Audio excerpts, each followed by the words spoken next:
চট্টগ্রাম। এই চট্টগ্রামটা সমস্ত দিক থেকে খুব ইম্পর্টেন্ট। চট্টগ্রাম যদি ভারতে চলে আসে তাহলে ল্যান্ড লক বলে একটা শব্দ আছে, অর্থাৎ নর্থ ইস্টের এই মুহূর্তে, উত্তর পূর্ব ভারতের এই মুহূর্তে কোনো সমুদ্র পথ নেই। অসম বা ত্রিপুরায় কোনো জিনিস ভারতের এক প্রান্ত থেকে আরেক প্রান্তে কোনো জিনিস জাহাজ করে আনতে গেলে অনেক টাকা দিতে হয়, এবং অনেক টাকা দিতে হয় তার একটাই কারণ, অনেকটা ঘুরে আসতে হয়। চট্টগ্রাম যদি ভারতের অংশ হয়ে যায় তাহলে এই যে ডিস্টেন্স, সেই ডিস্টেন্সটা একদম মিটে যাবে। বাংলার বিভিন্ন পাহাড় অঞ্চলগুলো অস্থিতিশীল করে রাখতে চায় ওদের একটা গোপন ষড়যন্ত্র। আজকে একটা ভিডিও ফাঁস হয়েছে, বাংলার বিভিন্ন প্রান্তগুলো, বিশেষ করে চট্টগ্রামের পার্বত্য অঞ্চল, এগুলো মাঝে মাঝে যুদ্ধ লাগিয়ে রাখে, মাঝে মাঝে অশান্তি তৈরি করে রাখে, অস্থিতিশীল করে রাখে।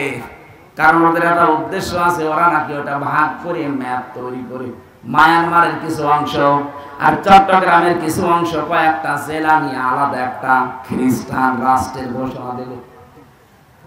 এই দুর্বিসন্ধি চলছে। আমি এটা এত মানুষের সামনে বলা ঠিক না, এটা গোপন বিষয়। এগুলো চালাচ্ছে আমেরিকা এবং ইহুদি ছাড়া।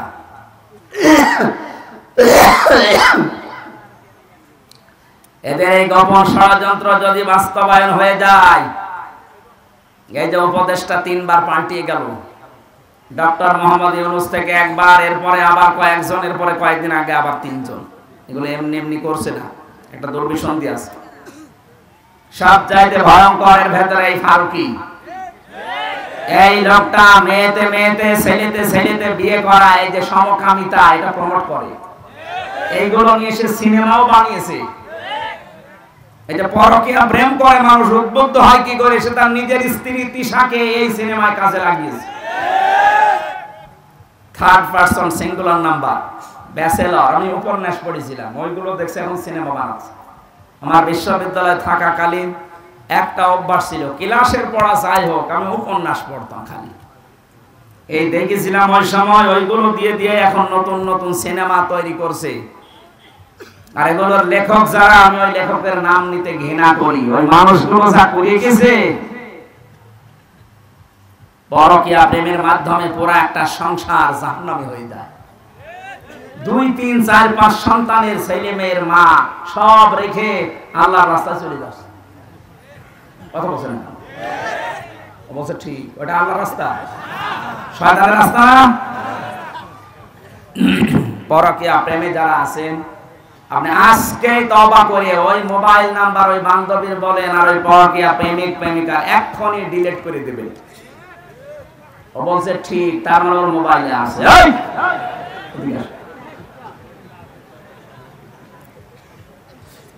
আয়াতের দ্বিতীয় কথা ছিল, রব্বুল আলামিন বলেন, হে পৃথিবীর মানুষেরা, আল জারিদিল কুরবা আল জারিল জুনুবি ওয়াস-সাহিবি বিল জামবি ওয়াবনিস সাবিল। পৃথিবীর ময়দানে যারা আত্মীয় স্বজন আছে, প্রতিবেশী হোক আর অনাত্মীয়, তাদের সাথে মিলমিশ করে চলবা, ভালো ব্যবহার করবা। আজ হাজারো মানুষের কারণে প্রতিবেশী অশান্তিতে আছে, অথচ লোকটা নামাজ পড়ে। কথা বলেন না কেন? আর প্রতিবেশী মানে আপনার বাড়ির পাশে যে আছে, শুধু সে না, আপনি বাসে যাচ্ছেন বগুড়া থেকে ঢাকা পর্যন্ত, এই যে 4-5 ঘন্টা সময় লাগবে, আপনার পাশের সিটে যে আসে সে 5 ঘন্টার প্রতিবেশী। বলেন বলেন, আপনি সিট এমন ভাবে কাজ করে নিয়েছেন যে সে পা রাখবে সেই জায়গাও নেই না, আপনি প্রতিবেশীকে কষ্ট দিতে পারেন না। এত বেশি কথা জিবরাইল নবীকে প্রতিবেশী সম্পর্কে শোনাতেন।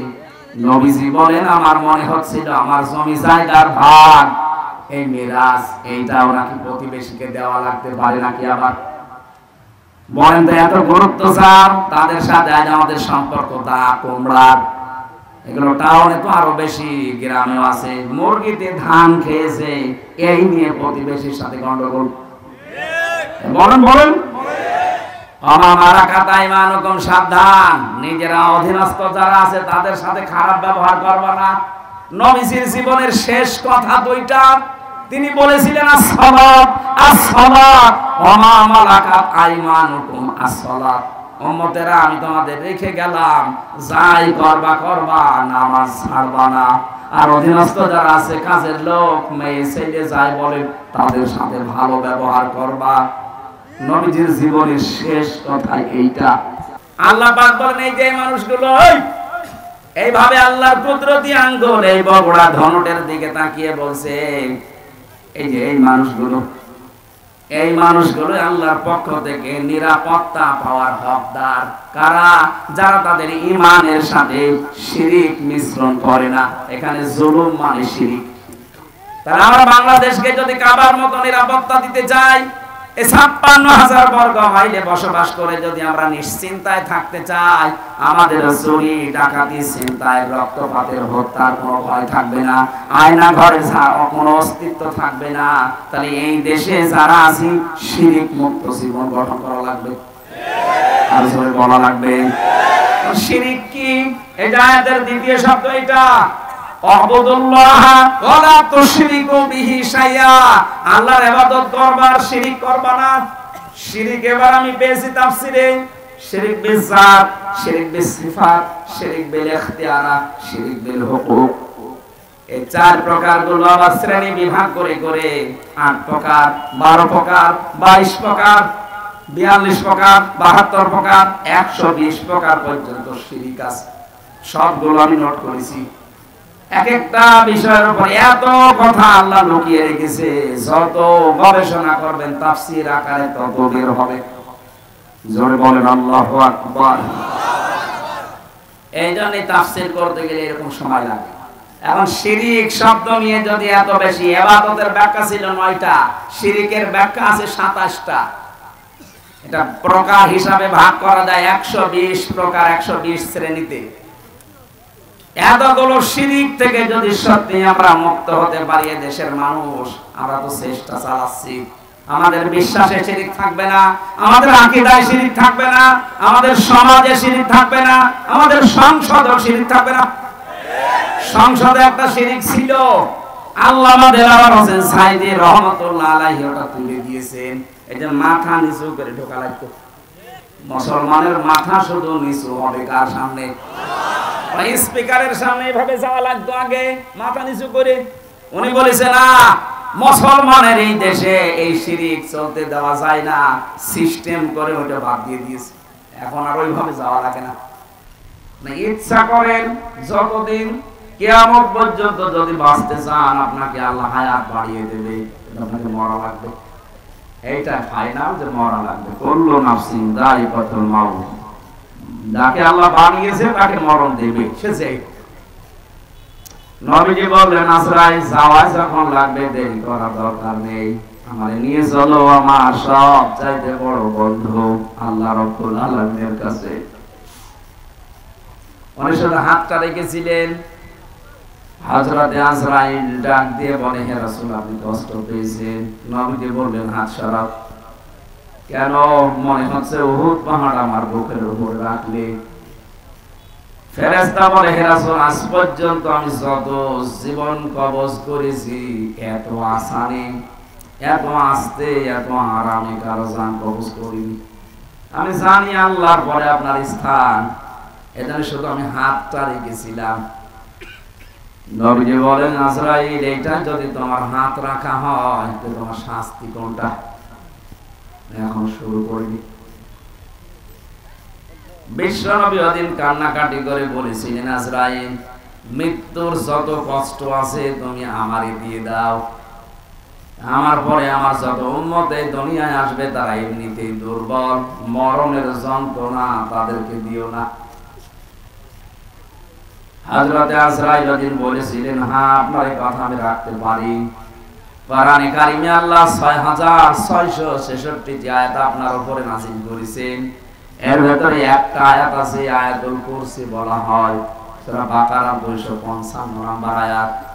এটা যদি কেউ ৫ ওয়াক্ত ফরজ নামাজের পরে তেলাওয়াত করে, এখানে আল্লাহর ১০টা ক্ষমতার কথা আছে। কয়টা? বলেন বলেন। এটা ক্লাস চলছে, ছাত্রের মতো জবাব দেবেন। 1 2 3 4 যারা পড়ে দেখেন না কেমন জবাব দেয়, বুঝলেও দেয়, না বুঝলেও চিল্লায়। আপনারা ওইভাবে জবাব দেবেন। গ্রাম অঞ্চল তো, এই জন্য সেমিনার হলে আমরা এভাবে কথা বলতাম না। আমার মনে হয় এটা সব সময় না দিয়ে 8-10 মিনিট পরে পরে একটু বন্ধ করে দিয়ে, আমার এমনি জ্বর তো মানে কাশি হচ্ছে, একটু বন্ধ করে দিয়ে এরপরে আবার দিই। না না না না, এই কলে সরিয়ে দেন না, এই অত না একেবারে যে রওশনের সাথের মতো মরে যাবো তো, আরেকটু আরেকটু, ঠিক আছে। এই যান যান, রিভাব আরো বেশি, আমার কণ্ঠের সমস্যা তো। কালকে মাহফিল ছিল চুয়াডাঙ্গা জীবননগর, শ্বশুর বাড়ি, একেবারে শ্বশুরের গ্রামে। এর চাইতে আমার 10 ডবল মানুষ হবে। শাশুড়ি দেখে পাগল হয়ে গেছে, জামাই ধরে রেখেছে, আবার সকালে এই খাবার মাবার খাওয়ানোর কারণে আমার দেরি হয়ে গেছে। এই যে জার্নি শরীরা অবাক করছে, জেলখানা যে কি খাওয়াইলো, ও পালিয়েও গেল, আমার খাওয়িয়েও গেল, তো পালিয়েই যাবে। আর 3 বছর আগে যেতে পারবে না, আমার এই জেল খাটা লাগে না। কি খাওয়াইছে জেলখানায় আল্লাহ জানে। আমি এত চেষ্টা করছি স্বাভাবিক হওয়ার জন্য, কিন্তু না, শরীর পড়ে যাচ্ছে। আমার মনে হয় কিছু খাওয়াইছে ওরা, যারে বিদায় করে দিতে চায় তারে আস্তে আস্তে সোলো পয়জন এগুলো দিয়ে দিয়ে মেরে ফেলে। কোরআনের পাখি দেলাওয়ার হোসাইন সাইদি রহমতুল্লাহ আলাইহি, ওনারে সারা জীবন বিভিন্ন রকমের উল্টাপাল্টা জিনিস দিয়ে সারা জীবন দেখতো জেলের ভেতরে দুর্বল, শক্ত মানুষ কিন্তু দুর্বল করে ফেলেছিল। এরপরে ওনার আবার ডায়াবেটিস, শেষে দেখলেন না ইঞ্জেকশন দিয়ে মেরে ফেলি। অনেকে বলে না উনি মরে গেছে, কে মরে গেছে? 10 মিনিট ওনার সাথে আমি ছিলাম, এমনি এমনি মরে না। হ্যাঁ, যদিও সারা জীবনে তার দোয়া ছিল আল্লাহুম্মা ইন্নী আসআলুকা শাহাদাতান ফি সাবিলিক, হে আল্লাহ তুমি যাই করো আমাকে শাহাদাতের মরণ দিও। এই কারণে জালেমদের হাতে আল্লাহ তাকে শাহাদাতের মরণ দিয়েছে, আর যাকে তাকে আল্লাহ শহীদের মরণ দেয় না, কারণ এটা অনেক দামি জিনিস। শহীদ এই শব্দটা শুনতে ছোট, কিন্তু এত দামি এটা। যারা শহীদ হয় তারা মরে না। আলা তাহসাবান্নাল্লাযীনা কুতিলু ফি সাবিলিল্লাহি আমওয়াতা বাল আহইয়াউন ইনদা রাব্বিহিম ইরযাকুন, সূরা আলে ইমরান 169 নম্বর আয়াত। আল্লাহ তাআলা বলেন, হে নবী, যে মানুষগুলো শহীদ হয় এদেরকে আপনি বলবেন না যে মরে গেছে, এমনকি ধারণাও করবেন না। এক জায়গায় আছে ওয়ালা তাকুলু লিমা ইউকতালু, আর এক জায়গায় আছে ওয়ালা তাহসাবান্নাল্লাযীনা কুতিলু। মুখ দিয়ে তো বলবেন না, অন্তরে ধারণাও করবেন না যে যারা শহীদ হয়েছে এরা মরে গেছে। না, মরে গেছে তো ওই মানুষটা, যে মানুষটা জুলুম অত্যাচার নির্যাতনের মাস্টার মাইন্ড ছিল, এরা মরে যায়। কিন্তু শাহাদাতের মরণ পেলে মানুষ মরে না, এরা জীবিত থাকে এবং আল্লাহ নিজে তাদেরকে কুদরতের হাতে খাবার খাওয়ায়। সুবহানাল্লাহ। উনি যদি সত্যিই মারা যেতেন, এই যে আমার পাশে যারা মুরব্বী বসে আছে, এই মানুষগুলোর ঈমান অবশ্যই আছে। কিছু না থাক আল্লাহ একজন আছে, বিশ্বাস নেই। এখন যদি এই বিশ্বাসের উপরে মরে যায়, কবরে থাকবে, ঘুমিয়ে থাকবে, এতটুকু শেষ। এই কথা বলেন মানে, হ্যাঁ, এরপরে 5-7 মিনিট পর প্রশ্ন করবে, যদি বলতে না পারেন এই জায়গায় এসে কানের নিচে দেবে একটা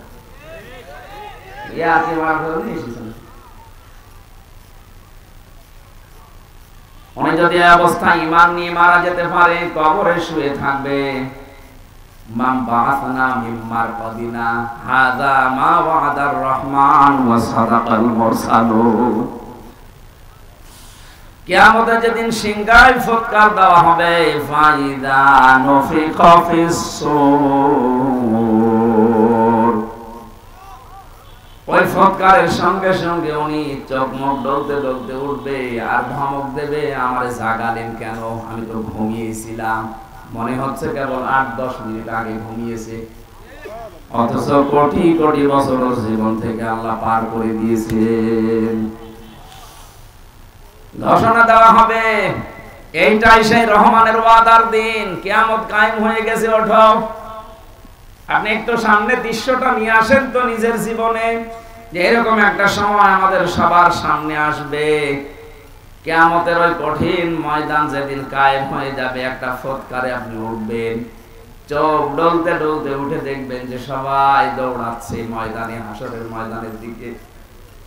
ফাইদা নফিখা ফিস সূরি ফালা আনসাবা বাইনাহুম ইয়াউমাইযি ওয়ালা ইয়াতাসাআলুন। যেদিন ফৎকারটা দেওয়া হবে ওই দিনের পর থেকে আল্লাহ পাক কিয়ামত যখন বিচার শুরু করবেন তখন পর্যন্ত কোনো সম্পর্ক আর থাকবে না। যত রকমের সম্পর্ক দুনিয়া আপনার ছিল, রক্তের বলেন, আত্মীয়তার বলেন, দলীয় বলেন, পৃথিবীর বিভিন্ন সম্পর্ক আমাদের সাথে আছে, এমনকি প্রেমিক প্রেমিকার সম্পর্ক থাকবে না। অনেকে দেখে মাথায় হাত দিয়ে বলে, আল্লাহর কসম করে বলো যে আমার ভুলে যাবা না। কিসের ভুলে যাবা না?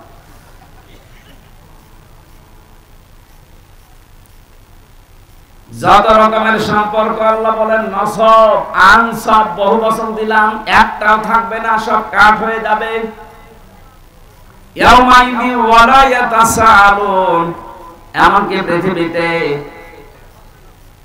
যে মানুষগুলো একে অন্যের কাছে কিছু আশা করে চায়, এরকম কোন মানুষ দেখলেই তাড়াতাড়ি দৌড়াবে, ওর কাছে কোনো কিছু জিজ্ঞাসা করার সুযোগ দেবে না। দুনিয়া আমরা বিপদে পড়লে বাবাকে দেখলে মনে হয় যে আশা জাগে না, উনি আমার জন্য হয়তো কোনো জায়গায় কিছু চেষ্টা করছেন।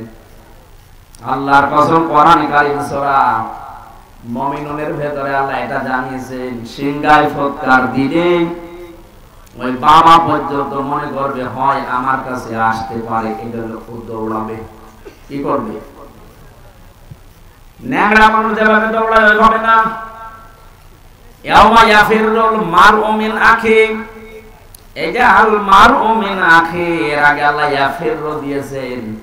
ইয়াফিরু শব্দের শাব্দিক অর্থ হচ্ছে মাজা তুলে দৌড় দেওয়া। আপনার আত্মীয় স্বজন যত রকমের সম্পর্কের মানুষ আছে, ও দেখা মাত্রই মাজা তুলে দৌড় দেবে। বলেন নাউজুবিল্লাহ। এই জন্য আমার কথাটা একেবারে বাস্তব, আপনি নিজের চোখের সামনে মিলাবেন। কিয়ামতের দিন সবাই যখন উঠতে থাকবে, আর শহীদ যারা হয় এই মানুষগুলো খেতে থাকবে। সুবহানাল্লাহ বলতে পারেন না? এখানে শহীদ এই শব্দটা খেলাচলা বিষয় না। এই জেলাতে যিনি রাষ্ট্রপতির দায়িত্বে ছিলেন শহীদ জিয়াউর রহমান, শব্দটা ওনার নামের আগে আন্দাজে লাগানো হয়নি, চিন্তা ভাবনা করে লাগিয়েছে। সারা পৃথিবী জানে এই বাংলাদেশের সংবিধানের উপরে আল্লাহর উপরে আস্থা, এই কথাটা উনি লিখেছিলেন। বিসমিল্লাহির রহমানির রহিম, এটা দিয়ে সংবিধান শুরু হবে, এটা উনি লিখেছিলেন। ওনার জীবনে ভুল ত্রুটি হয়তো আছে মানুষ হিসাবে, আল্লাহ যদি বিচার করে যে আল্লাহর উপরে আস্থা, এই দিকে তাকিয়েও আমার মনে হয় আল্লাহ ওনারে মাফ করে দিবে। ওনারে মাফ করে দিলে আমাদের বিশাল ক্ষতি হয়ে যাবে। বলেন আমার ভাইরা, আমি যে কথাটা তুলেছিলাম, শাহাদাতের মরণে কোনো কষ্ট নেই। এজন্য আমার আল্লাহ পাক হযরতে মাওলানা দেলাওয়ার হোসেন সাইদি রহমাতুল্লাহ আলাইহি ওনাকে সাধারণভাবে জেলখানায় মরণ না দিয়ে জালেমদের হাতে শাহাদাতের মরণ দিয়েছে। কারণ এই মরণে আল্লাহ কোনো কষ্ট রাখেন। অথচ মুহাম্মদ রাসূলুল্লাহ বলতেছে আজরাইল হাত সরাও।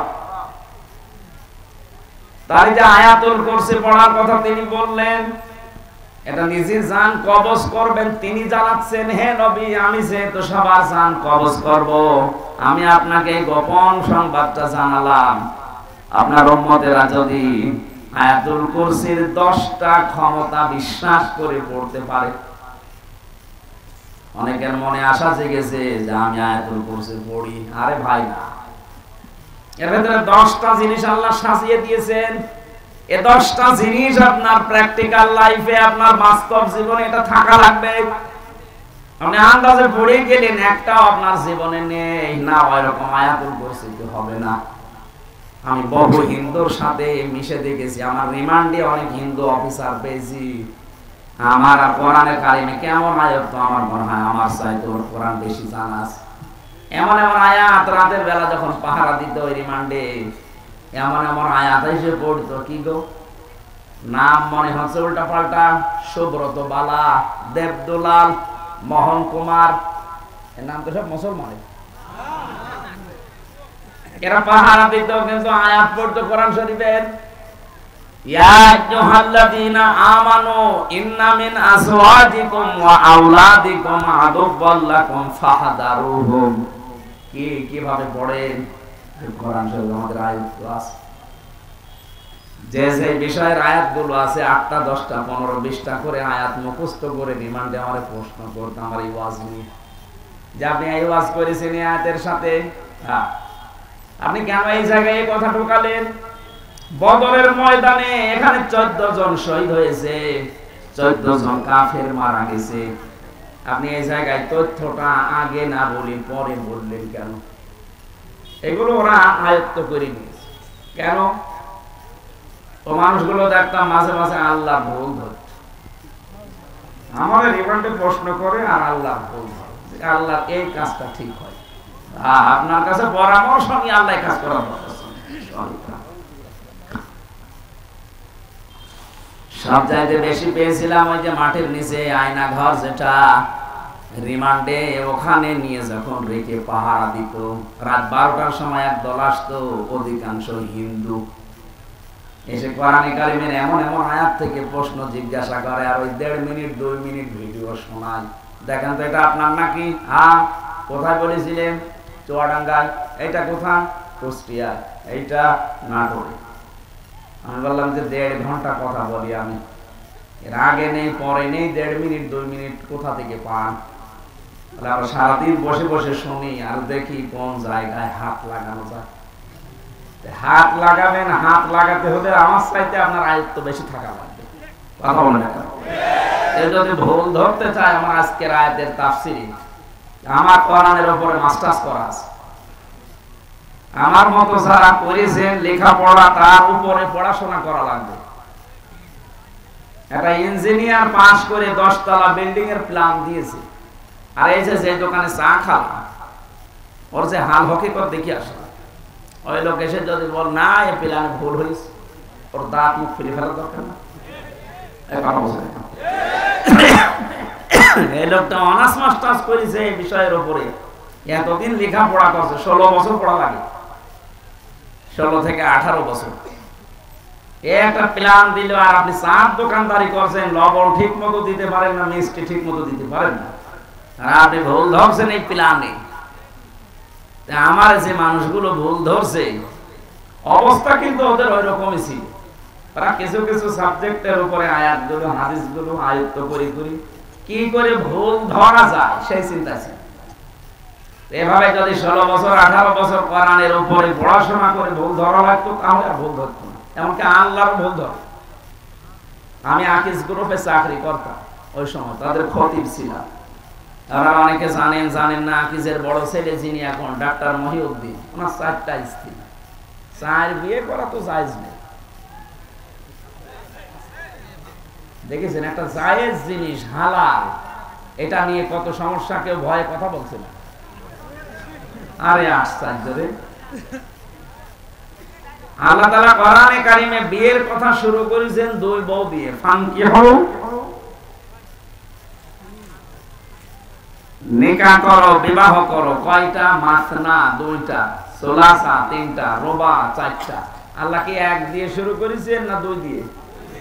তাহলে বউ 2টা থাকলে ভালো। যদিও আমাদের এই দেশের সামাজিক পারিবারিক যে অবস্থা, এটা এই দেশের মানুষ মেনে নেয় না। আমি বিশ্বের বহু মুসলিম দেশে ঘুরেছি, ওই সমস্ত দেশে শরীর চলে না 3-4টে বউ। আমি যে ড্রাইভার নিয়ে যেতাম মদিনায়, ও আমার চাইতেও চিকন, ঠেলা দিলে পড়ে যাবে, অথচ 4টে বউ গাড়ি চালায়। গাড়ি চালিয়ে আমার 4 বউ, আর আমি আপনাকে ভাড়া করছি আমার 1 বউ। আপনাদের দেশের ওনার ভাষা দিয়ে আমার বলছিল আপনার দেশে ওই চলে, আমাদের এই দেশে এরকম। তা আমি ওনারে যে জিজ্ঞাসা করলাম যে ভাই আপনি একটা হিন্দু মানুষ, আপনি ভুল ধরলেন আমার স্যারের জন্য 4 বিয়ে করেছে। উনি আমারে লজিক দিচ্ছে যে একটা পুরুষ মানুষ যদি 4টা বিয়ে করতে পারে, একটা মহিলা কেন 4 বিয়ে করতে পারবে না? মহিলা পারবে না কারণ এক মহিলার পেটে যদি 4 জনের বীর্য যায় আর সন্তান যদি হয় তো কারে বাপ বলে ডাকবে? এটা তো আমি বললাম, আমার জবাব দিচ্ছে আরেকটা, হ্যাঁ বাপ বলে ডাকারও সিস্টেম আছে, এই সন্তান হবার পরে ডিএনএ টেস্ট করবে। এইভাবে বলছে যে ডিএনএ টেস্ট করে দেখবে যে এটা কোনটা জিনিস, তাহলে সেটারে বাবা বলবে। এই তো যুক্তি ঠিক আছে, কিন্তু এই যে একটা জন্ম দিলে না এক বাবার হয়, 4টা দিলে তো জারজ হয়ে যাবে। কোরআনে কারিমের যে আয়াতগুলো ওরা আমাদের চাইতে, আমরা তো খালি পড়ছি, এই যে 10টা ক্ষমতার কথা বলছি এমনি না, আমরা পড়ছি ওই মানুষগুলো 10টা ক্ষমতা জেনে পড়তো কিন্তু বিশ্বাস করতো না। আল্লাহ যে সব কিছুর উপরে ক্ষমতা রাখে এটাও বিশ্বাস করে না, কিন্তু আল্লাহর ক্ষমতা আছে এটাও পড়ে। আল্লাহু লা ইলাহা ইল্লা হুয়াল হাইয়ুল কাইয়্যুম, তিনি চিরঞ্জীব, তিনি চিরস্থায়ী। লা তাখুযুহু সিনাতুন ওয়ালা নাওম, তিনি ঘুমান্ত না, ঘুমের ঝিমটিও তার আসে না। এ পর্যন্ত ওরা পড়ে, তো এর ভেতরে 4টা ক্ষমতার কথা অলরেডি চলে গেছে। সুবহানাল্লাহ বলতে পারেন না? কয়টা? এই যে পর্যন্ত পড়লাম এর ভেতরে 4টা ক্ষমতার কথা আল্লাহ চলে গেছে। উনি চিরঞ্জীব, উনি চিরস্থায়ী। আজ কত মানুষের মারা যাওয়ার পরে চিরঞ্জীব লিখে দিচ্ছে, চিরঞ্জীব মুজিব, নাউজুবিল্লাহ। এই শব্দটা দুনিয়ায় কারো নামে লাগানো জায়েজ নেই। উনি কি মুজিবকে আল হাই ছিল যে চিরঞ্জীব হয়ে গেছে? একজন শুধু চিরঞ্জীব, যার কোনো মরণ নেই, কে বলেন তো? আরো জোরে বলেন। সুতরাং যারা বিভিন্ন জায়গায় এরকম মূর্তি বানিয়ে, ভাস্কর্য বানিয়ে লিখে দিয়েছেন চিরঞ্জীব মুজিব, এটা কোরআনে আয়াতুল কুরসির সাথে সাংঘর্ষিক। কেউ যদি বিশ্বাস করে লেখে আপনার ঈমান চলে গেছে। এরপরে যে একটা একটা করে ক্ষমতার কথা আছে, আমি একটু টাচ দেই। যারা আয়াতুল কুরসি পড়লে আজরাইলের হাত থেকে, কষ্টের হাত থেকে বেঁচে যাবেন, উনি যেহেতু নিজে জানিয়েছে আজরাইল, আপনি 10টা ক্ষমতা বিশ্বাস করে আপনার জীবনে মিলাবেন, দেখবেন যে আসলে মেলে কিনা। 1 নম্বরে সব কিছুর উপরে ক্ষমতা কার? আরো জোরে। কিন্তু আমরা অনেকেই বিশ্বাস করি, বগুড়াতেও আছে, ক্ষমতার উৎস এরা বলে জনগণ। না, এটা আয়াতুল কুরসির সাথে যায় না। আপনি যদি এই বিশ্বাস করে থাকেন যে ক্ষমতার উৎস জনগণ, আর আপনি আয়াতুল কুরসি পড়েন, আপনার কথার সাথে আপনার বিশ্বাসের মিল নেই। এক কথা বললেন না, আজরাইলের এই কষ্টের হাত থেকে আপনি বাঁচতে পারবেন? বলেন বলেন। আরে ভাই, আপনাকে আমি বাঁচাতে চাই। আপনারও কবরে যাওয়া লাগবে, আমারও ওই মরণের সামনে সামনে যন্ত্রণা আসতেছে। এটা তো আমি বানিয়ে বলছি না। সূরা নাহাল 14 নম্বর পারা, 9 নম্বর পৃষ্ঠা, 9 নম্বর লাইনের 32 নম্বর আয়াতের তাফসীর বাড়ি যে মিলাবেন। মরণের বিছানায় যখন আছাড় দিয়ে পড়বেন, আল্লাহ তাআলা বলেন, আল্লাযীনা তাতাওয়াফফাহুমুল মালাইকাতু তাজ্জিবিনা ইয়াকুলুনা সালামুন আলাইকুম উদখুলুল জান্নাতা বিমা কুনতুম তা'মালুন। বলেন আল্লাহু আকবার। এখানে আলেম যারা আছে তাদেরকে বলছি, এবার এখানে কয়েকটা গুরুত্বপূর্ণ শব্দ আমি পড়লাম। 1 নম্বরে তাজ্জিবিনা, আল্লাহ পাক বলেন হামজা যখন বিছানায় পড়বে, আছাড় দিয়ে মউতের ওই বিছানায়, ফেরেশতারা আগে আসবে। যদি তোমার জানটা পবিত্র হয়ে থাকে, যে তাজ্জিবিনা, তাজ্জিবিন মানে শুধু এই পোশাক আশাক পবিত্র না, শুধু শরীর পবিত্র না, তাজ্জিবিন মানে চিন্তা, চেতনা, বিশ্বাস, এগুলোর পবিত্রতা না। আপনি পবিত্র হতে হলে আপনার চিন্তা পরিষ্কার করা লাগবে, আপনার ভাবনা, আপনার বিশ্বাস, আপনার আকীদা, আপনার কর্মজীবন, আপনার ব্যবসা বাণিজ্য, অর্থনীতি, এগুলো পবিত্র করা লাগবে, পরিষ্কার করা লাগবে, সাফ করা লাগবে। অথচ আজ আমরা পোশাকের পবিত্রতার জন্য, শরীরের পবিত্রতার জন্য, সাফ করার জন্য যত ব্যস্ত, আমাদের বিশ্বাস এবং আকীদা পরিষ্কারের জন্য অত ব্যস্ত না। কথা বুঝতেছে? আমি আস্তে আস্তে ডজ নিয়ে যাচ্ছি। যখন আপনি পড়ে যাবেন বিছানায়, আপনার বিশ্বাস, আপনার আকীদা, আপনার চিন্তা চেতনা যদি পরিষ্কার দেখে ফেরেশতারা, না এটা পবিত্র আছে, তখন বলবে সালামুন আলাইকুম, তোমাদের উপরে আল্লাহর শান্তি, উদখুলুল জান্নাহ, ওই যে জান্নাত দেখা যাচ্ছে, প্রবেশ করো। জোরে বলেন সুবহানাল্লাহ। আমাদের জীবনে এরকম একটা মুহূর্ত আসুক, আমরা চাই না? বলেন বলেন। এজন্য আয়াতুল কুরসি পড়লে আজরাইল আর কিছু বলবে না, বিষয়টা এমন না। 10টা ক্ষমতা বিশ্বাস করে তারপরে পড়া লাগবে। আল্লাহ আমাদেরকে এইভাবে পড়ে আজরাইলের হাত থেকে বেঁচে যাওয়ার তৌফিক দেন, বলেন আমিন। হযরতে ইদ্রিস নবী বলেছিলেন, ফেরেশতা আমি মরতে চাই। আমি শুনেছি যে সব কিছু মিথ্যা হলেও মরণের যন্ত্রণা মিথ্যা না। আপনি আমারে দেখান, আমারে মেরে ফেলেন, কেমন কষ্ট লাগে আমি দেখবো, এরপরে আবার আমারে জীবিত করে দেবেন, কারণ জান কবজ করার দায়িত্ব তো আপনার। ঠিক আছে।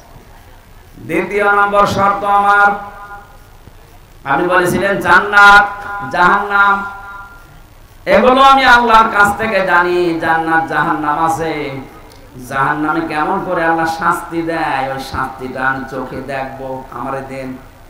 জাহান্নামের ভেতরে দিয়ে দেন, আমি দেখে তারপরে আপনি আমারে আবার বের করে দেবেন। ঠিক আছে। জান্নাতের ভেতরে কি শান্তি আছে, কি আরাম আছে, কি আনন্দ আছে, এগুলো আমি দেখবো। এই নিয়ামত, এগুলো দেখা শেষ হয়ে গেলে আপনি আমারে আবার বের করে দেবেন। ঠিক আছে।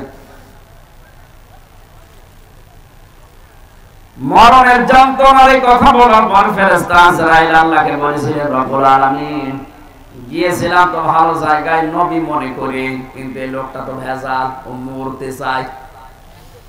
আল্লাহ পাক বলেন, আমার বান্দা যখন আকাঙ্ক্ষা করেছে, ঠিক আছে, মেরে ফেললেন, আবার জীবিত করে দিলেন। আমি তাফসীরের ভাষায় হাদিসটা পড়তে গিয়ে দেখেছি, এই যে হযরতে ইদ্রিস নবী কিন্তু শক করে মৃত্যুবরণ করেছিলেন। কি করি বলেন বলেন। শকের মরণ কেমন হয় দেখি, মৃত্যুর যন্ত্রণাটা। হযরতে ইদ্রিস নবী পরবর্তীতে দুনিয়ার মানুষকে জানিয়েছে, তোমরা জানো এই যে শক করে যে মরতে গেলাম, শকের এই মরণে কেমন কষ্ট হয়েছে। জীবিত ছাগলকে জিন্দা অবস্থায় চামড়া খুলে লবণ দিলে যেরকম লাগে, আমার ওইরকম লাগছিল। ও বগুড়াবাসী, শকের মরণে যদি এই হয়, আমরা যারা মরতে রাজি না তাদের কিছু হবে না। তারপরে যদি একজন নবী, ঠিক আছে, আপনি আমার নিয়ে চলেন জাহান্নামে। জাহান্নাম আমি দেখতে চাই কেমন করে আল্লাহ শাস্তি দিচ্ছে। দেখালেন জাহান্নাম, গরু ঘর করে আবার বের করে নিয়ে আসলেন, নিয়ে যান আমার জান্নাতে। জান্নাতের ভেতরে প্রবেশ করিয়ে সব দেখাচ্ছে, সব শেষ হয়ে গেছে। বলছে কি, এবার চলেন। হযরত ইদ্রিস নবী ডাক দিয়ে বলে, আল্লাহর ফেরেশতা চলে যাও। আমি যাব না। কেন? কারণ আমি আল্লাহর বাণী এটা জানি, খালিদিনা ফিহা লা ইয়াবগুনা আনহা হিওয়ালা। কোন মানুষ যদি জান্নাতে একবার যেতে পারে, আল্লাহ কোনদিন তাকে বের করে দেবে না, আর সে বের হতেও চাইবে না। আল্লাহ যখন বলেছে যে বের করে দেবে না, আমি তো চাই না বের হতে, তুমি ডিস্টার্ব করো কেন, চলে যাও। আজরাইল আলাইহিস সালাম বলছে, আল্লাহ তোমার নবী ইদ্রিস তো খুব চালাক। আল্লাহ বলেন, ফিরে আসো, আমার নবী ইদ্রিসের কপালে আমি এইটাই লিখেছিলাম। বলেন সুবহানাল্লাহ। আমি শুধু আলহামদুলিল্লাহ সুবহানাল্লাহ বলার জন্য আপনাকে এখানে বসিয়ে রেখেছি তা না। এখানে শিক্ষা কি পেলাম? হযরত ইদ্রিস নবী কিন্তু যে কোন কায়দায় জান্নাতে গেছে। কথা বলে না, ওনাকে আল্লাহ বের করে দিয়েছে, আর উনি বের হতে চাচ্ছে। নবীজির কথা অনুযায়ী এটা যদি জান্নাতের বাগান হয়, বিশ্বাস আমাদের আছে না নেই? তাহলে এখান থেকে আমার আল্লাহ আপনাকে বের করে দিচ্ছে, আপনি বের হয়ে যাবেন। এখন যেটা চলে যাবে মনে হবে জান্নাত ভালো লাগছে না, এবার যান চলে যান, ওই যে চলে যাচ্ছে না আপনি জাহান্নামে যাবেন, জান্নাত ভালো লাগছে না, চলে যান। যারা এই ময়দানে এসে সত্যি জান্নাত মনে করে আমরা বসে আছি, যদিও জান্নাতের ভেতরে এরকম পচা লাইট থাকবে না, এরকম লাইট থাকবে কয়েকটা সামিয়ানা দিয়ে ঘিরে দেবে নাকি? হাদিস হচ্ছে যাকে সর্বনিম্ন জান্নাত দেওয়া হবে তামাম দুনিয়ার 10 দুনিয়ার সমান। আর যারা জমি জায়গা হয় না, খালি মানুষের আত্মসাৎ করে, তাদের কত জমি লাগবে, এরকম দুনিয়া 10টা বানিয়ে দেবে। জোরে বলেন আল্লাহু আকবার। এই জন্য আল্লাহ রাসূলের প্রতি যাদের বিশ্বাস আছে, এই দুনিয়া তাদের কাছে তুচ্ছ মনে হয়। আমরা হয়তো ওই পর্যায়ে পৌঁছাতে পারিনি, তাই যার হালকা পাতলাও পৌঁছিয়ে গেছে, শুধু বাংলাদেশ না তামাম দুনিয়াও তার কাছে মশার ঠ্যাঙের মতো মনে হয়। কারণ তামাম দুনিয়া এরকম 10টা দুনিয়া আল্লাহ তার ঈমানের কারণে তাকে জান্নাতে দান করবেন। আল্লাহ যেন আমাদের এরকম একটা পরিবেশ দেন, বলেন আমিন। দরুদ আর সালাম পাঠ করার মাধ্যমে আমরা কোরআন কারীমের একটা আয়াত পড়েছি, সূরা নিসা। কোন সূরা? আজকের আলোচনার বিষয় হচ্ছে অধিকার। এই জিনিস থেকে আমরা প্রায় 53 বছরই কম বেশি বঞ্চিত আছি। অধিকার থেকে আমরা বঞ্চিত না? হযরত মুআজ ইবনে জাবাল রাদিয়াল্লাহু তাআলা আনহু ইয়ামেনের গভর্নর হয়ে তাকে যখন আল্লাহর নবী পাঠাচ্ছিলেন, ডাক দিয়ে বললেন, মুআজ, আল্লাহর উপরে তোমার যে অধিকার, তোমার উপরে যে আল্লাহর অধিকার তুমি কি জানো? বলছে না, আপনি ভালো জানেন। নবীজি বললেন, তোমার উপরে আল্লাহর হক হচ্ছে তুমি আল্লাহর একনিষ্ঠভাবে গোলামি করবে, ইবাদত করবে। আর আল্লাহ পাক তোমার উপরে, তোমার আল্লাহর উপরে হক হচ্ছে আল্লাহ পাক দয়া করে তোমারে maaf করে জান্নাতে দিয়ে দেবে। এজন্য আমার উপরে আল্লাহর কিছু হক আছে। মাওলানা আব্দুল বারী সাহেব বলে, হয়তো আমি আজ পেয়েছিলাম, তো ঘুমিয়েছিলাম, যখন উঠলাম দেখলাম এই আয়াতগুলো পড়ছিল। বাবার স্ফলিঙ্গ দিয়ে দ্রুত গতিতে যে পানিটা বের হয়ে যায়, না পাক পানি দিয়ে মায়ের রেহেমের ভেতরে আল্লাহ পাক মানুষকে আস্তে আস্তে তৈরি করতে থাকেন। সুম্মা খালাকনান নুতফাতা আলাকাতান ফাখালাকনাল আলাকাতা মুদগাতান ফাখালাকনাল মুদগাতা ইযামা ফাকাসাউনাল ইযামা লাহমা। জোরে বলে সুবহানাল্লাহ। আল্লাহ পাক বলেন, এই যে নতফা, মুদগা, আলাক আস্তে আস্তে করে রূপান্তর করে 40 দিনে 40 দিনে 40 দিনে। আর এক শব্দের শাব্দিক অর্থ হচ্ছে যোগ। কি বললাম? এই যে পানির নিচে যেগুলো থাকে মানুষের শরীরের সাথে লেগে যায়, মায়ের জরায়ুর ভেতরে দেওয়ালের সাথে ঠিক 40 দিন আমরা এইভাবে যোগের মতো ঝুলিয়েছিলাম। এখান থেকে আস্তে আস্তে চর্বি, চামড়া, গোশত এগুলো দিয়ে দিয়ে আমার আল্লাহ মানুষ বানিয়েছেন। রক্তের প্রবাহমান ধারা তৈরি করেছেন শরীরের ভেতরে, একটা আলাদা আকৃতি দিয়েছেন আমাদেরকে তিনি নিজে।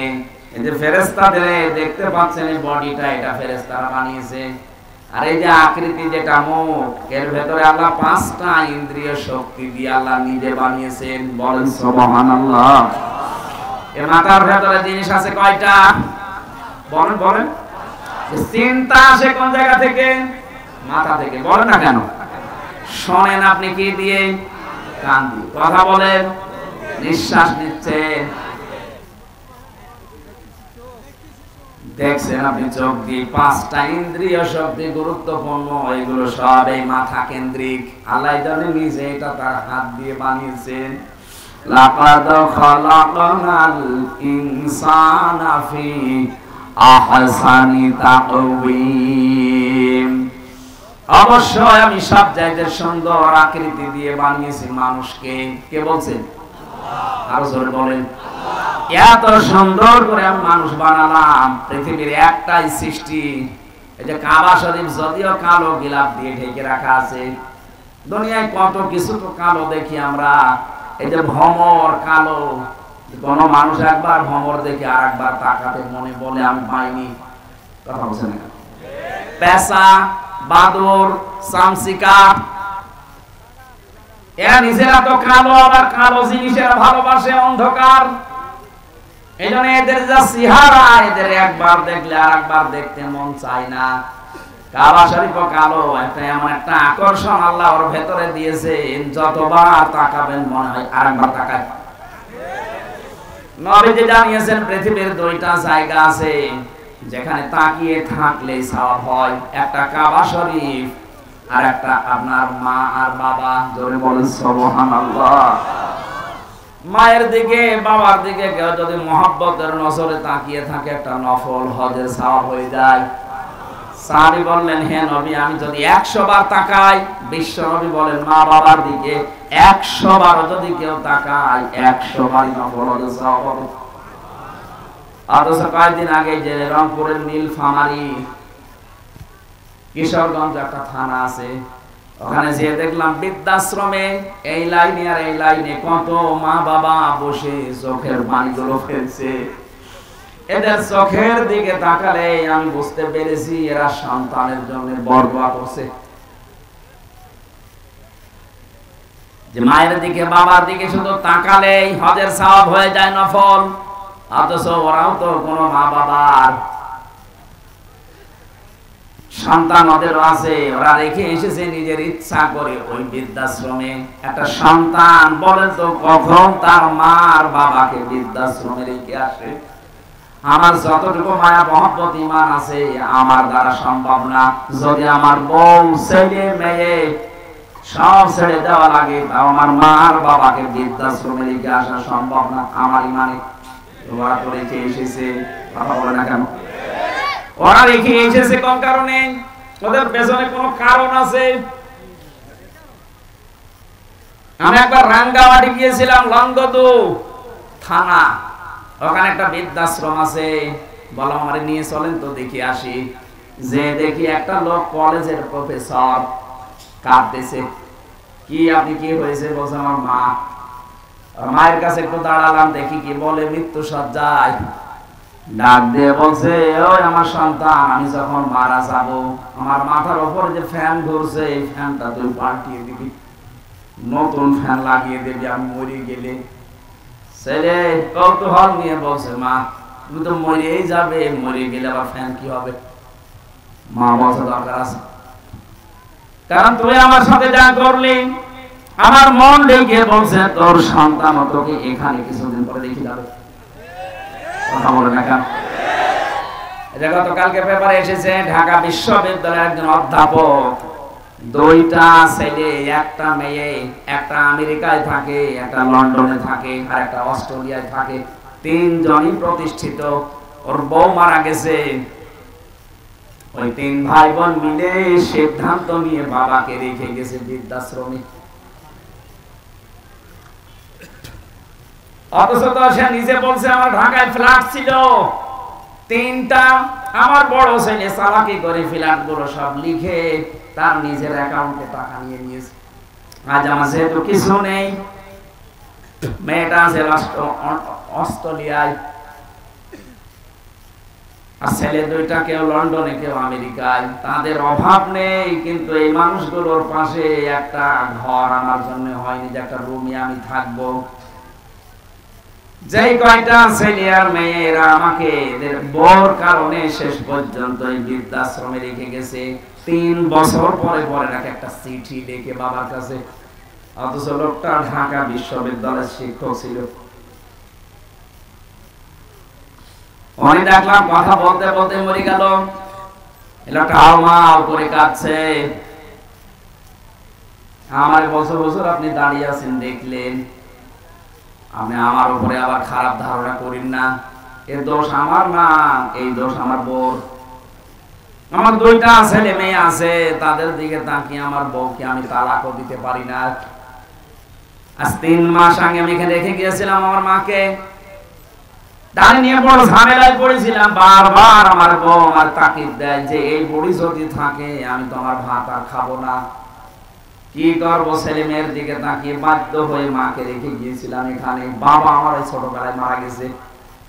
আমি একটা কলেজের অধ্যাপক, অথচ এখন কি হয়ে গেল, দুনিয়া থেকে আমার আর নাম ধরে ডাকার মতো কেউ নেই। বগুড়াবাসী, আমি শুধু আবেগ নিয়ে বলছি তা না, আমি বাস্তবে দেখতে পাচ্ছি।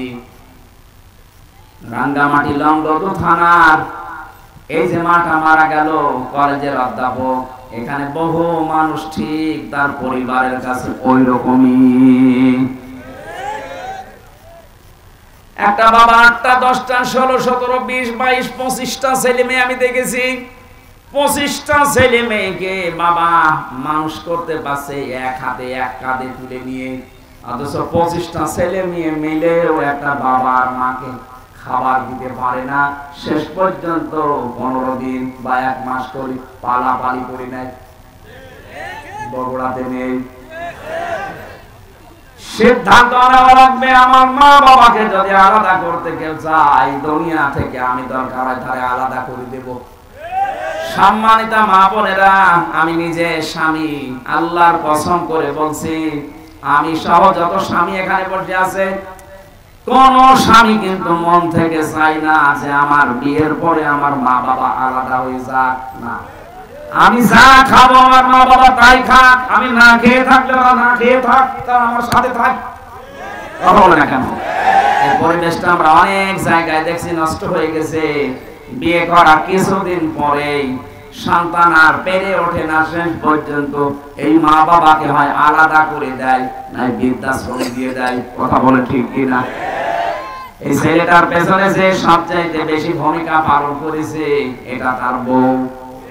আর এই বউকে কোট বুদ্ধি দেয় ওখান থেকে এই বউর মা আরো বড় বোন, ওখান থেকে খালি ইনজেকশন পাঠায়, আর কতদিন থাকবে একসাথে, আলাদা হয়ে যা, আর আমি খেতে পারবি।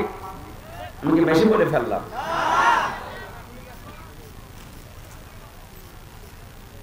আল্লাহ রাব্বুল আলামিন বলেন, এত কষ্ট স্বীকার করে করে তোর মা তোকে পেটে বহন করে চামড়া গোশত চর্বি দিয়ে যখন একটা আকৃতি তোকে বানিয়ে দিলাম, এই মানুষটাকে আমি আল্লাহ আস্তে করে মায়ের পেট থেকে বের করে নিয়ে আসলাম। আল্লাহু আখরাজাকুম মিন বুতুনি উম্মাহাতিকুম, মায়ের পেট থেকে আস্তে করে বের করার দায়িত্ব আমার। এই দায়িত্বটা এখন ডাক্তাররা পালন করছে, আল্লাহর উপরে এখন আর নেই। কথা বলে না কেন? আর 100টার প্রায় 95টা সিজার ছাড়া হচ্ছে না। প্রশ্ন আসতে পারে, তাহলে আপনারা কেন এই স্টেজে যারা বসে আছে এদের কি মা ছিল না, নাকি আকাশ থেকে পড়েছে? এটা বলছে না কেন? এদের মাকে তো সিজার করা লাগে নাই, অথচ আমাদেরটা এখন করা লাগছে। অধিকাংশ মানুষের মেয়েদের ভরসাই হয়ে গেছে, না হবে না, ও সিজার করাই লাগবে। আল্লাহ বলছেন, ঠিক আছে তোর দায়িত্ব আমি ছেড়ে দিলাম, যা তোর ওই হাইব্রিড বাচ্চা আমি কেটেই বের করব। কথা বলে না কেন? রব্বুল আলামিন বলেন, আমি যখন আস্তে করে দুনিয়া থেকে নিয়ে আসলাম, কি অবস্থায় তুই ছিলি জানিস? লা তা'লামুনা শাইআ, কিচ্ছু বলতে পারতিস না, শুধু ট্যাঁ করে কান্না ছাড়া তোর কোনো ভাষা ছিল না, আওয়াজও ছিল না। বিজ্ঞান এখন প্রমাণ করছে এই কষ্টটা নিয়ে, কেন কম্পিউটার সব দেখা যায়, একটা মানুষ সর্বোচ্চ কষ্ট সহ্য করতে পারে 45 ইউনিট। কত? পৃথিবীর প্রতিটি জিনিস পরিমাপ করার যন্ত্র আছে। এই যে প্যান্ডেলটা, এটা কতটুকু, এটা পরিমাপ করার জন্য একটা অস্ত্র আছে না, ফিতা আছে, ফিতা। আপনি কাউকে দেন, সেই ফিতা দিয়ে মাপ দিয়ে বলতে পারবে এটা কতটুকু।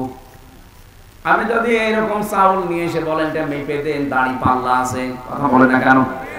এটা পানির বোতল আছে, এটা লিটার সিসি কেজি দিয়ে মাপা হয়। পৃথিবীর প্রতিটি জিনিস মাপ করার জন্য আলাদা আলাদা যন্ত্র আছে। আল্লাহ পাক বলেন, তোর মা তোকে দুনিয়ায় আনতে যে কষ্টটা পেয়েছে, ডেলিভারির কষ্ট, এইটার জন্য একটা পরিমাপের যন্ত্র আছে। এই কষ্টটা পরিমাণ হচ্ছে 45 ইউনিট। এর বেশি হলে পুরুষ মানুষ মারা যাবে। কিন্তু একটা মা দুনিয়ার ময়দানে সন্তানের মুখ দেখতে হলে 57 ইউনিট কষ্ট সহ্য করা লাগে। কত? 45 থেকে 57। আপনি টের পাচ্ছেন? রব্বুল আলামিন বলেন আস্তে আস্তে যখন তোকে এভাবে নিয়ে এসে কথা বলা শেখালাম, খাওয়ালাম, এভাবে হামজা বানালাম, তোর প্রতি আমার কিছু দায়িত্ব আছে। আমি তোকে যা যা দেওয়ার সব দিয়ে দিয়েছি। এখন তোর উপরে আমি আল্লাহ কিছু চাই, চাই এইটা, ওয়াবুদুল্লাহ, তোরা আমার ইবাদত করবি। কার ইবাদতটা কি? এইটাই আমরা অনেকেই জানিও না, মানিও না। অনেকে মনে মনে ভাবে না, আবার জেনে ফেললে আবার কাজ করা লাগবে, জানি না তাই মানি না, ভালো আছি না। একটা সাফ কথা শুনি, ইসলামের কোন নিয়ম নীতি যদি আপনি জানেন কিন্তু মানেন না, তাহলে আপনার একটা গুনাহ হবে। কয়টা? আর ইসলামের কোন নিয়ম আপনি জানেনও না, মানেনও না, আপনার ডবল গুনাহ হবে। কেন বলেন?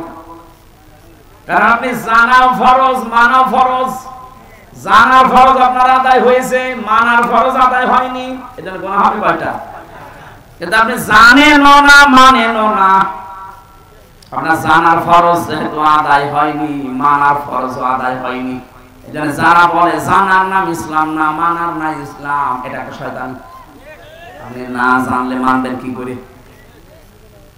এলাকায় বহু মানুষ আছে সুদ খায় কিন্তু জানে না এই ধান্দায়, মনে মনে ভাবে আল্লাহর কাছে আমি বলবো আল্লাহ আমি জানতাম না। কথা বলছেন? এই যে যারা টাকা ছেড়ে রাখেন, 1000 টাকা ছেড়ে দেয়, 1 মাস পরে 1200 টাকা করে নেয়, এটা যে সুদ হয় অনেকে জানে না। না, আপনি বলবেন যে আমি জানি না।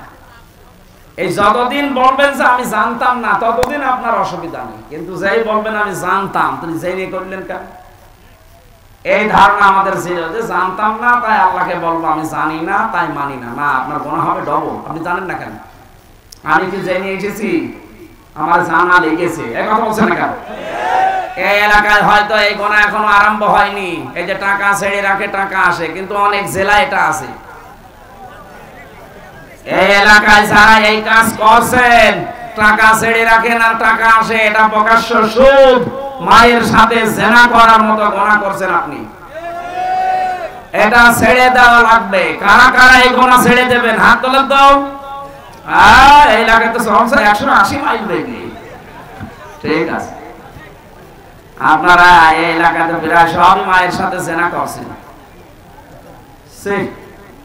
না খেয়ে থাকেন, না খেয়ে মরে যান, তারপর জাহান্নামে যাওয়া লাগবে না।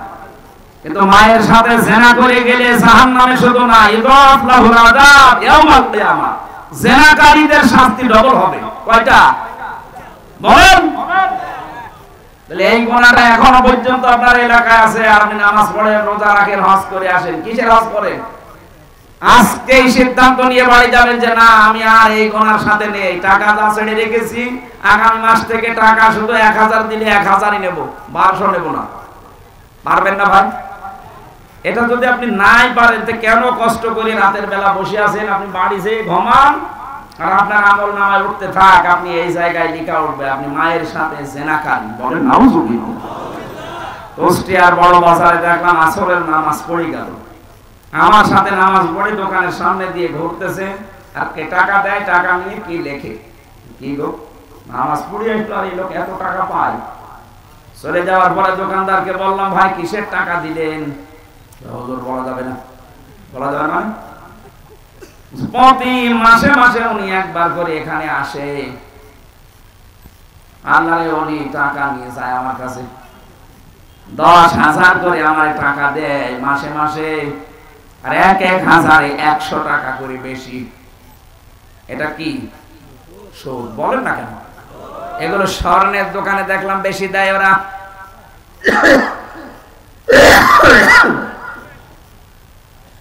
অনেকে চালাকি করে মনে করে গোনা যদি হয় ও টাকা এমন কায়দায় নামে নামে ছেড়ে দেবো যেন আমার নামে গোনা লিখা না হয়।